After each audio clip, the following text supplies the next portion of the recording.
C'est que l'Église ne dit plus mais qui est indispensable pour être sauvé. Ce qui est caché ou dit à demi-mot et à peine audible quand vous suivez la messe, c'est qu'il est indispensable de suivre les 10 commandements de Dieu et les commandements du divin Jésus pour être sauvé. Et d'ailleurs regardez ce que dit le divin Jésus à l'homme qui lui demande que faut-il faire pour être sauvé. Dans l'évangile de Saint Luc au chapitre 18. Un notable lui demanda, « Bon maître, que dois-je faire pour avoir la vie éternelle en héritage ?» Jésus lui dit, « Pourquoi dire que je suis bon? Personne n'est bon, sinon Dieu seul. Tu connais les commandements, ne commets pas d'adultère, ne commets pas de meurtre, ne commets pas de vol, ne porte pas de faux témoignages, honore ton père et ta mère. » L'homme répondit, « Tout cela, je l'ai observé depuis ma jeunesse. » À ces mots Jésus lui dit, « Une seule chose te fait encore défaut, vends tout ce que tu as, distribue-le aux pauvres et tu auras un trésor dans les cieux. Puis viens, suis-moi. » Mais entendant ces paroles, l'homme devint profondément triste, car il était très riche. Le voyant devenu si triste, Jésus dit, « Comme il est difficile à ceux qui possèdent des richesses de pénétrer dans le royaume de Dieu. Car il est plus facile à un chameau de passer par un trou d'aiguille qu'à un riche d'entrer dans le royaume de Dieu. » Ceux qui l'entendaient lui demandèrent, « Mais alors, qui peut être sauvé ?» Jésus répondit, « Ce qui est impossible pour les hommes est possible pour Dieu. » Dans ce passage le divin Jésus indique qu'il est impératif de suivre les 10 commandements, car on se réfère en tout à l'Ancien Testament car seul existait l'Ancien Testament au temps de Jésus. Après la résurrection du Seigneur. Et surtout on apprend que nous sommes sauvés par la grâce et uniquement par la grâce et évidemment c'est parce que nous sommes sauvés par la grâce que nous pouvons et devons maintenant suivre les commandements.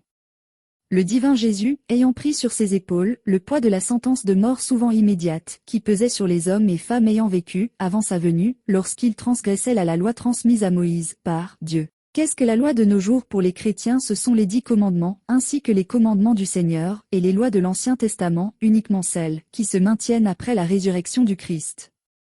Et de plus que dit, le divin Jésus, sur le respect de la loi. En Matthieu au chapitre 5.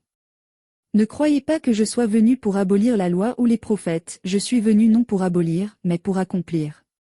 Car, je vous le dis en vérité, tant que le ciel et la terre ne passeront point, il ne disparaîtra pas de la loi un seul iota ou un seul trait de lettre, jusqu'à ce que tout soit arrivé. Celui donc qui supprimera l'un de ces plus petits commandements, et qui enseignera aux hommes à faire de même, sera appelé le plus petit dans le royaume des cieux. Mais celui qui les observera et qui enseignera à les observer, celui-là sera appelé grand dans le royaume des cieux. Donc que faire si vous n'étiez pas au courant ou si vous avez péché par rapport au commandement pour être sauvé?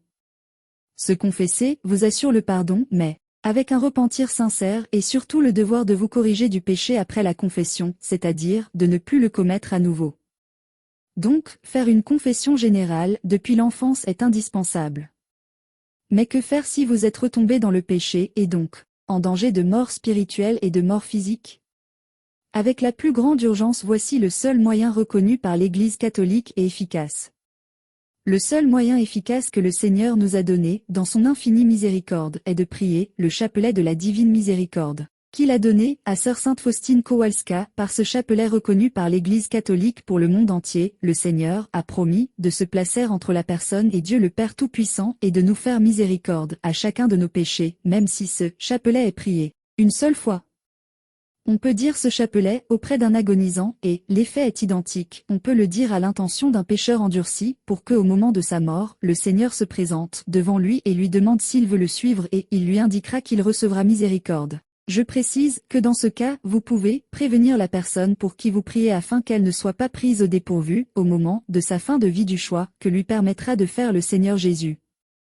Infinie miséricorde du divin Jésus, insondable à tout esprit angélique et humain. Toute omnipotence, tout honneur et toute gloire et toute miséricorde sont au divin Jésus-Christ miséricordieux, depuis tous les siècles et pour les siècles des siècles. Le Seigneur Jésus dit à sœur Sainte Faustine, l'humanité n'aura pas la paix tant qu'elle ne s'adressera pas avec confiance à la divine miséricorde. Qu'aucune âme n'ait peur de s'approcher de moi, même si ses péchés sont comme l'écarlate.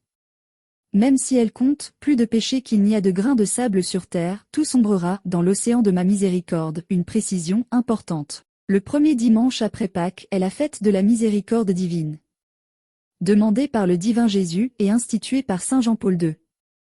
À cette occasion aussi, on peut obtenir le pardon des péchés sur toute notre vie en priant la neuvaine de la divine miséricorde. en se confessant et en faisant l'Eucharistie le dimanche de la fête miséricorde divine. Enfin, on peut dévouer sa vie à la miséricorde divine pour propager la dévotion à la miséricorde divine et obtenir d'immenses grâces pour que le Seigneur sauve des âmes dans le monde entier.